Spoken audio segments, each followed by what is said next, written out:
বিপদ যখন আসে তখন সব দিক থেকেই যেন একসাথেই আসে। মুম্বাই ইন্ডিয়ান্সের কাছে বর্তমানে এর চেয়ে সত্য কথা আর কিছুই নেই। তারা যত চেষ্টাই করুক না কেন, ফলাফল আসার নামগন্ধও দেখা যাচ্ছে না। এখন খাদের এমন কিনারায় এসেছে যে একবার পা ফসকালে মৃত্যু হবে সকল আশার। শেষ ম্যাচে ঘরের মাঠে আগে ব্যাট করতে নেমে 243 রানের সংগ্রহ। এই ম্যাচ যেখানে জিতে যাওয়ার কথা বড় ব্যবধানে, সেখানে হারতে হয়েছে 8 বল বাকি থাকতেই। সানরাইজার্স হায়দ্রাবাদের ব্যাটারদের সামনে অসহায় হয়ে যেতে হয়েছে জাসপ্রীত বুমরাদের। আইপিএলের অর্ধেক আসর প্রায় শেষ। এখন থেকেই প্লে অফের হিসাব নিকাশের জন্য খাতা কলম নিয়ে বসে যেতে হচ্ছে দলগুলোকে। পয়েন্ট টেবিলে মুম্বাই ইন্ডিয়ান্সের যা অবস্থান, তাতে তাদেরকে গণিতের জটিল মারপ্যাচের কথা ভাবতে হচ্ছে আরও বেশি। এভাবেই সবাই আপন হয়ে উঠুক ইসপির আপন করার সাথে।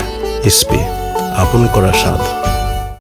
8 ম্যাচে মাত্র 2 জয় 4 পয়েন্ট নিয়ে মুম্বাইয়ের অবস্থান 9 নম্বরে। -0.084 নেট রান রেট জন্ম দেয় নানা আশঙ্কার। সামনে 3টি করে হোম ও অ্যাওয়ে ম্যাচ খেলার সুযোগ পেতে যাওয়া মুম্বাইয়ের প্লে অফের সম্ভাবনা এখনও হারিয়ে যায়নি। আইপিএলের ইতিহাস দেখলে 14 ম্যাচে 16 পয়েন্ট তোলাটাই শেষ 4-এ জায়গা পাওয়ার জন্য নিরাপদ। তবে 14 পয়েন্ট তুলেও প্লে অফের রেসে থাকা যায়। বাকি থাকা সব ম্যাচ জিতলে হার্দিক পান্ডিয়ার দলের জন্য কোয়ালিফাই করা সম্ভব, দ্বিতীয়বার চিন্তা না করেই। 6 ম্যাচে 5টা ম্যাচ জিতলেও মুম্বাই লড়াইয়ে টিকে থাকতে পারবে। সেই ক্ষেত্রে রোহিত শর্মাদেরকে ম্যাচ জিততে হবে বড় ব্যবধানে, যাতে নেট রান রেটের হিসাবে পিছিয়ে থাকতে না হয় পাঞ্জাব কিংস, রয়্যাল চ্যালেঞ্জার্স বেঙ্গালুরুর মতো দলগুলোর চেয়ে। 5 বারের আইপিএল জেতা মুম্বাই নানা কারণে খারাপ সময়ের ভেতর দিয়ে যাচ্ছে। পয়েন্ট টেবিলে তলানির দিকে থাকলেও সম্ভাবনা রয়ে গেছে কাগজে কলমে।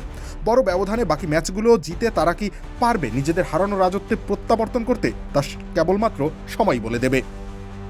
রবিউল ইসলাম রানী, খেলা 71।